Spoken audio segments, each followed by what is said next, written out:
All right, welcome back guys. Now you've seen in the last video, we did a little teaser of our new build. Now in this episode, we're doing the GQ build. I get to build my dream car with Sam's wallet. So we're gonna get stuck straight into that. It's a super exciting one and we're doing this build nice, clean and proper. But a lot of you have had some wild ideas on Instagram of what we're doing. Some of you think it's becoming a Leaf cab. Some of you think we're keeping the TB42. So let's jump into a little bit of a plan that I've drawn up and I'll show you guys what the GQ is going to be. So here is the plan. Now I apologize in future for my my photoshopping skills, they're not the greatest. So we're gonna start off with the GQ and obviously we have to leave the tub, that thing's that rare. And then we're gonna smack a rooftop in the tub on a sick little rack, followed by some, like some cool disco light. Then we're gonna follow up with the motor. It's gonna be something big. I'm not gonna reveal anything yet, but it's definitely gonna be cool and fast. A wide body kit, and then front and rear, and similar to the 80 series. Then we're gonna move to wheels and tires, some 37s on some nice rims. Follow up with some twin Stanos, maybe just a little bit of clean bar work, and then we're gonna fall link the rear just for a bit more stability and some more flex, and then finish it all up with a nice paint job. Now it won't be black, but it'll be nice. I think you guys will like it. This will be a clean build. We've listened to the people and we're gonna do something nice and clean. So that's the plan. Now you all know what's going on. Let's get back into the video.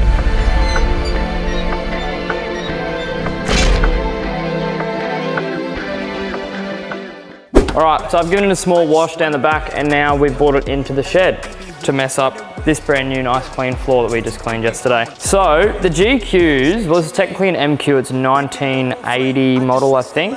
They came with the tub, and apparently I read some history online, don't know how true it is, but apparently a heap of these were brought over in the mines back in the 80s to work underground. That's why they had the tub. And then when they got underground, the steering wasn't enough and they had to get replaced with cruisers, and they all got sold to the railway apparently. These are super rare. Like the tub on this, I've never seen one in person. No one I spoke to ever has. There'd have to be like a few hundred left in Australia and that's about it. So to get our hands on one's actually pretty sick. But the whole point of the MQ is you can actually use this cab. Now I did some more research. This is only the half bubble cab. Full bubble cab's realistically what you want more, but the half bubble means there's a little bubble at the back here and it cuts back, so you don't have as much space behind your seats as I'd like, but that's all right, we'll deal with it.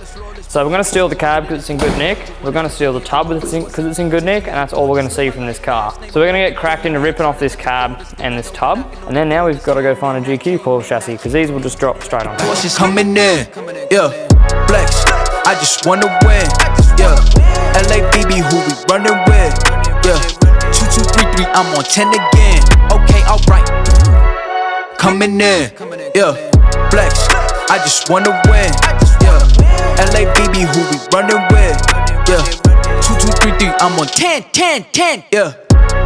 Now I'm going to do a few things to the tub, but I don't want to completely molest it. So I would have loved to cut off the headboard and done like a full custom hectic headboard. Comment down below whether you think or not I should do that, because this headboard, like, it looks alright, it's kind of box sectiony and this kind of ties it in. I really don't know. I don't want to molest this tub too much because it is really cool just to have a tub. So the plan for this is we're going to have to cut a bit of this out. Speaking of not molesting it, I'm about to tell you how I'm going to molest it. We're going to cut all this out and then put a big sheet metal flare because we're going to run GU diffs. Obviously they're a lot wider, so we'll have to run a big metal flare out here, kind of like the 79 tubs you may have seen, and so the 37. I just gave away tyre size. And so the tyre can tuck up into the tub. These tie down hooks, much like the 79s, are the ugliest things I've ever seen in my life, so we're going to cut them off. I'm kind of going to work on the tub this episode, so you won't see much of the car this episode because we're still getting parts and shit together for that. This is all happening very as it goes. As for the rear, we're just gonna have to get just a new tailgate made up. Just have to get rid of the obviously punched in Nissan words. Jokes, we'll never do that. We're gonna restore this tailgate and try and get all the dents out as good as possible because that's pretty iconic, I think. So I'm gonna shut up and start cutting into this because you're probably sick of hearing me talk. 10, yeah.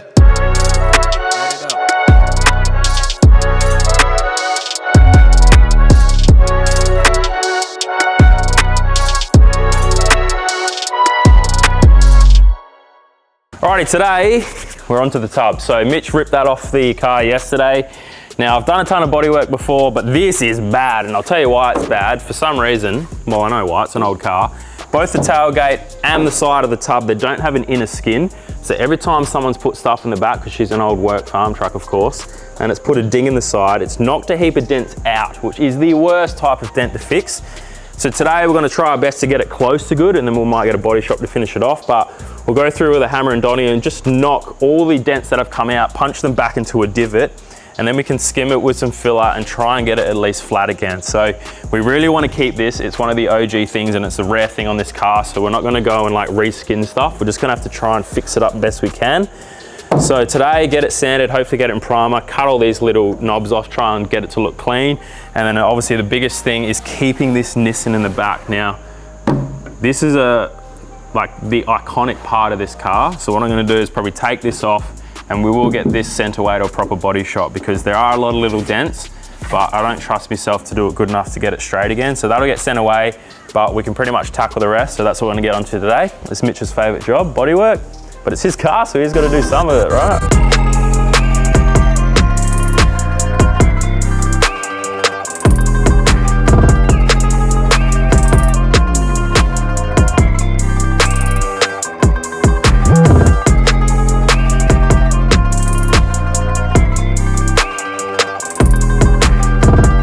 Day 2 of working on this tub and I hate it already. So with this tub, obviously a lot of dents. When people threw shit in it back in the day, dents went outside, and Sam's taught me a lot. I'm not really too fond of bodywork or good at it, so Sam's taught me a lot about just like finding highs and lows. You just got to find like high spots, hammer them in with a little punch, and then make them a low spot, and then you just do like a super thin coat of bog. We're not filling huge dents or anything. We're just doing like a small coat of bog, and then you sand it down with this big straight bar thing. Do that, and then you find your highs and lows again, repeat the process until you've got like pretty much this. So we hit it with primer, then a guide coat, you sand it down with a big long flat stick to find your highs and lows, and you're pretty much left with something like this. So this part of the tub took about nearly a whole day, because this process is very slow. You probably do it like 6 or 7 times, but you're left with a really nice finish, nice and flat, looks really good. So we're doing the same over here. So it's pretty much how it comes out.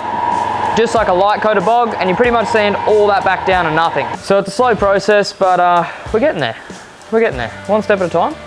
This tub will be beautiful. Considering this is our only running and driving car at B&B HQ that we don't care if it gets dirty, we've had to do some maintenance to the property. I'm not just a mechanic, I'm also a caretaker. So I've fabbed up this little wire rack, and if you know anything about fencing, having one of them bastards to run your wires, pretty good. She's a proper farm rig now. I don't think we've mentioned either, we're not using the chassis or anything, we're doing a GQ coil chassis, obviously. Sam looked at me funny when he first seen it, but as soon as I started fencing, the efficiency, unmatched. I've had a few DMs about why I actually chose a GQ. Now, I used to have one of these when I was fresh P-plater. Before COVID, I picked it up for 8.5 grand, mint condition, low Ks. Obviously that doesn't exist anymore. We'll throw a few photos of it up on the screen. But that's why I went a GQ. Obviously I know it's an MQ, but it's a GQ cab. So we're gonna put GQ guards, wide body it, so it looks like a GQ. All right, so I've been upstairs for like the last day designing a headboard for this thing. We've gone back and forth about 30 times at designs, but I'm not just gonna do like your basic tube, box section, dimple dies. I hate that shit. So I'm gonna do like something different, something quite modern, futuristic. Want to see how it looks? I might hate it, I don't know. But I'm just going to destroy this bit of Australian history and cut this headboard off. And then I'll print it out on the plasma and I'll see what you reckon. I'm not going to give away any teasers yet, but we'll see what we think. All right guys, I'm going to quickly interrupt this video to give you guys the chance of a lifetime. So I know it's not Black Friday, we're a little bit late, but we're running on a Black Friday sale. So we've basically got not much merch left from all the shows, but we're completely clearing all shelves and the prices are ridiculous. We're doing $30 tees and $50 hoodies. That's like 40% off or something. I'm not very good at maths, but as you can see, we don't have much left, so you better get in quick. Everybody, everything's gotta go. So jump online to the store and go grab yourself some merch.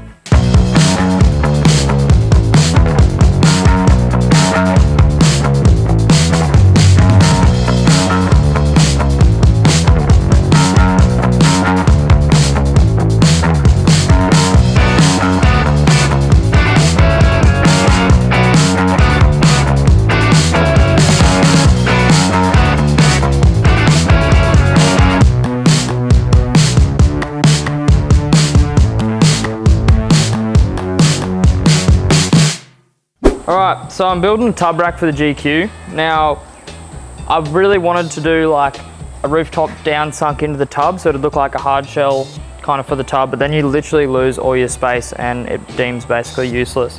What I'm gonna do instead is have the rooftop just sticking up about this much, just to keep the weight down low as possible, and it kind of just looks cleaner. Now, the only problem I find with generic tub racks is once you put them on, you crawl into the back of your tub, you can't really access anything, so that's where I'm gonna change it up a little bit.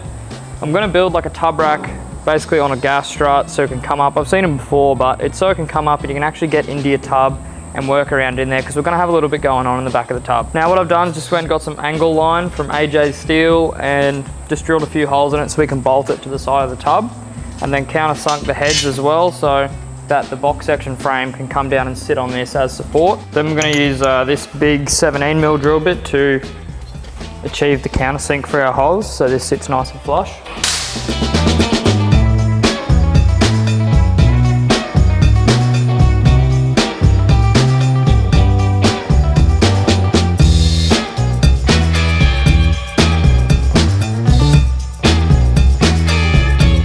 The only good thing about this tub is this little lip that comes down. That's why I've drilled through the side, is because now it's hidden under this lip, which is great.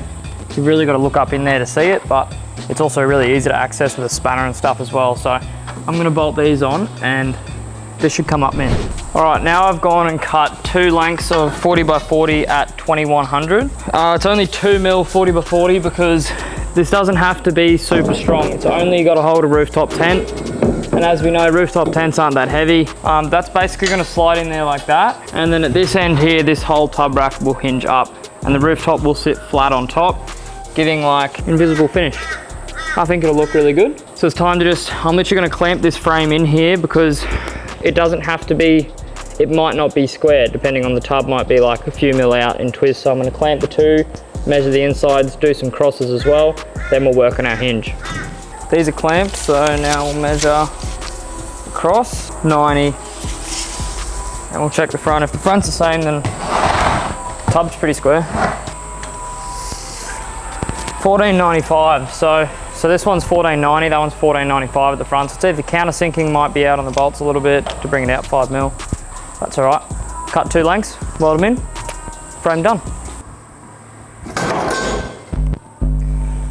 10 toes down, I'm a ride with the gang. My whole life I've been doing my thing. Get that money, ain't no thing. Anything I do for the gang. 10 toes down, I'm a ride with the gang. My whole life I've been doing my thing. Get that money, ain't no thing. Anything I No, you're f***ing wrong. That's the dumbest idea ever. It literally worked. So you want an X tent? Yes. This is the one that, so right now, I reckon where you want this to hinge, a tent might hit, right? it won't. It won't, but you're saying now to go on X tent, which number 1, it has latches here, which you can't get to because there's a cab. Number 2, when it pops up and it's up this high, how's it meant to hinge forward? It'll hit the cab, because when you're camping, you want to lift it up. So you're trying to tell me you set your X tent up and then put all your shit up, then put this up to get all your camping gear out? If you're camping and you want like some food or a chair or something, you've already got that out. Yeah, but what if it rains? Throw it in the back. So what's the difference between just a normal, nice little slimline tent and the X tent? They look the same when they're X shut. tents are more gangster. They're more gangster, that makes no sense. If you have one that stays like that, and when it's popped, it's like the nicest little angle, then you can also lift the whole But thing. why would you? But the X tent's so much better to sleep in. They're all the same to sleep in, it's a No, mattress. this one has a little bit more room here. I think we comment down below. X tent, which has the extra pop, or just an Outback Tourer, is it no, not the Z, that's the double. Just their slimline. The standard one that goes like this, or the X tent that goes boom, yeah, that's boom, sick, and but you put get it on another gangster car. space. I have one on my last year, it was the best Yeah, thing exactly. So we can do something different on this one. ever. No. It works. A TD It doesn't 42 work. out of It hits control. the cab when you open it. Well, this But is going to it won't have be to hang open. off the back. Well, I go camping. Wait till I go We're camping putting a pole up. and I go, oh, I'm so glad I got the X tent over the standard tent. Comment down below, do we want something that's functional and works, or we want something that looks sick only when it's open? And the same when it's shut. That it's hard to open. And it doesn't work. You just are lazy. It makes no sense.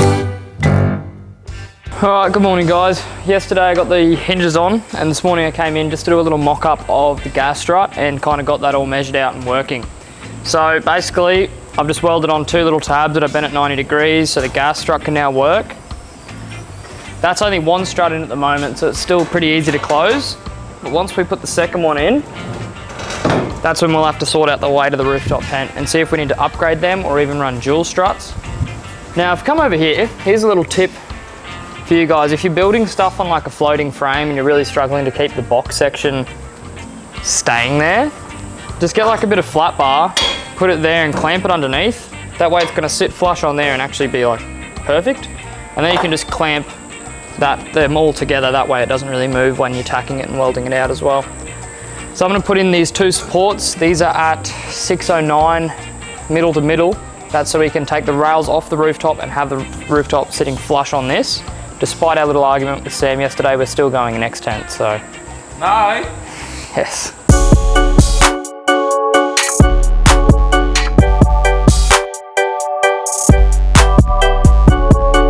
I think the gas struts are actually perfect, hey? Whee! And most of the weight will be back there because it's only the half of it here. So realistically, that center of weight, this will work. You're done good.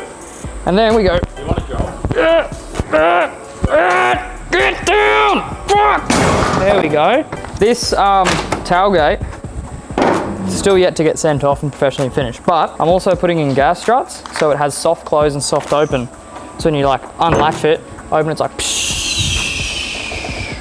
All right guys, we've dropped the tub back on the car just to finalize this idea of a headboard that I had shown you in the episode. So we're gonna build the headboard over the cab, but that's gonna be for next week's episode. So this is all working properly, nice and good. On next week's episode, we get to finally fit the rooftop and sort out our clearances and finish off this tub rack for all. And you guys wanted a proper clean build, so it takes a lot of time. So sorry much didn't happen this episode, but that's what you get for asking for a clean build. Why isn't it closing? There we go. All right, I'll see you guys next week.